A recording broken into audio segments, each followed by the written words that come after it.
ಮತ್ತು minimum selling price ಅನ್ನೋ concept ಶುರು ಆದದ್ದ ನಾವು ಅದು 19ರಾಗ 31 ಮಾಡಿ. ಇದರಲ್ಲಿ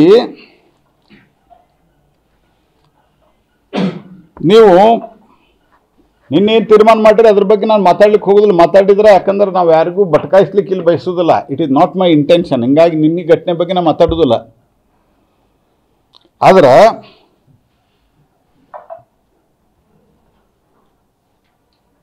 ನೀವೇನೇನು ಮಾಡಿದಿರಿ? ಸಾಗಾಣಿಕೆ ವೆಚ್ಚ 2 ವರ್ಷದಿಂದ ಸಾಧಾರಣ 500ರಿಂದ 550 ರೂಪಾಯಿ ಇತ್ತು ಮ್ಯಾಕ್ಸಿಮಮ್. ಇವತ್ತು 700ರಿಂದ 900 ರೂಪಾಯಿ ಯಾಕಾಗಿದೆ? ರೋಡ್ ಟ್ಯಾಕ್ಸ್ ಜಾಸ್ತಿ ಮಾಡಿರಿ.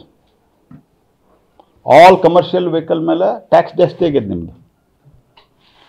ಅದರ ಫಿಗರ್ ನಿಮ್ಗೆ ಆಮೇಲೆ ಕಳಿಸ್ತೀನಿ. ನನ್ನ ಕಡೆ ಇವರು ಶೇರ್ ಮಾಡ್ಲಿಕ್ಕೆ ಹತ್ತಿಲ್ಲ. ಇವರು ಎಷ್ಟು ಟ್ಯಾಕ್ಸ್ ಆಗಿದೆ ಅಂತ ರಾಜ್ಯ ಸರ್ಕಾರದ ಕಡೆ ಇರ್ತದೆ ಅದು. But will get it.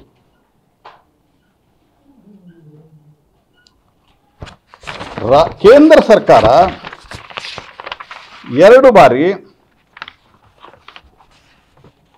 ನಾವು ಅಬಕಾರಿ ಸುಂಕ ಕಡಿತ ಮಾಡಿದ್ವಿ. ಎದ್ರ ಮೇಲಿಂದ? ಪೆಟ್ರೋಲ್ ಡೀಸೆಲ್ ಮೇಲಿಂದ. ನೀವೇನು ಮಾಡಿದ್ರಿ?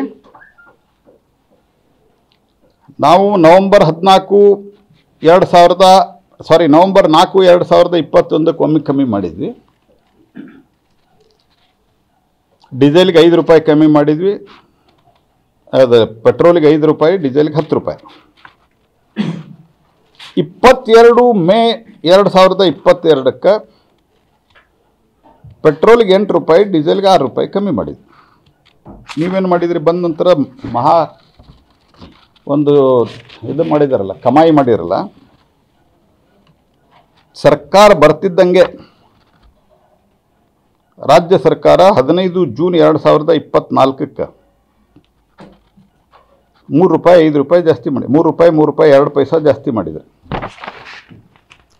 ಅದಾದ ನಂತರ 2ನೇ ಬಾರಿಗೆ ಮತ್ತೆ ಜಾಸ್ತಿ ಮಾಡಿದರು. ಅದರ ಪರಿಣಾಮ ಇವ್ರದ್ದು ಅಧಿಕೃತ ಅಂಕಿಅಂಶಗಳು 7,500 ಕೋಟಿ ರೂಪಾಯಿ ಬಂದದ್ದು ಸರ್ಕಾರಕ್ಕೆ ರೆವೆನ್ಯೂ. 7,500 crores. GST ಒಳಗಿಲ್ಲ ಅದು. ನಾಳೆ ಅವರು ಹೇಳಲಿಕ್ಕೆ ಶುರು ಮಾಡ್ತಾರೆ GST ಟ್ಯಾಕ್ಸು ಅಂತ. ಅವ್ರ ಸ್ಟೈಲ್ ಇದೆ ಅಲ್ಲ. ಯಾಕಂದ್ರೆ ಪತ್ರಕರ್ತರಿಗೂ ಏನಾರ ಪ್ರಶ್ನೆ ಕೇಳಿದ್ರೆ ಅಲ್ಲೇ ದಬಾಯಿಸ್ತಾರೆ. 7,500 ಕೋಟಿ ಬಂದದ್ದು.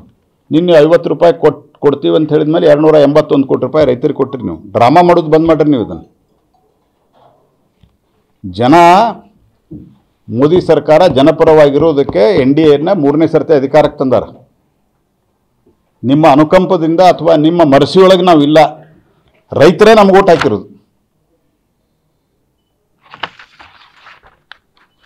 ಪ್ಲಸ್ ವೆಹಿಕಲ್ ಟ್ಯಾಕ್ಸ್ ಜಾಸ್ತಿ ಮಾಡ್ಯಾರ, ರೋಡ್ ಟ್ಯಾಕ್ಸ್ ಜಾಸ್ತಿ ಮಾಡ್ಯಾರ, ರಿಜಿಸ್ಟ್ರೇಷನ್ ಚಾರ್ಜ್ ಜಾಸ್ತಿ ಮಾಡ್ಯಾರ. ಹೀಗಾಗಿ 5,500 ಇರೋದು 2-3 ವರ್ಷದ ಮೊದಲು ಇವತ್ತು 700 ರೂಪಾಯಿ ಆಗ್ಯದ. ಇದ್ರ ಜೊತೆ ಜನರೇಷನ್ ಮಾಡ್ತಾರೆ ವಿದ್ಯುತ್ ಉತ್ಪಾದನೆ.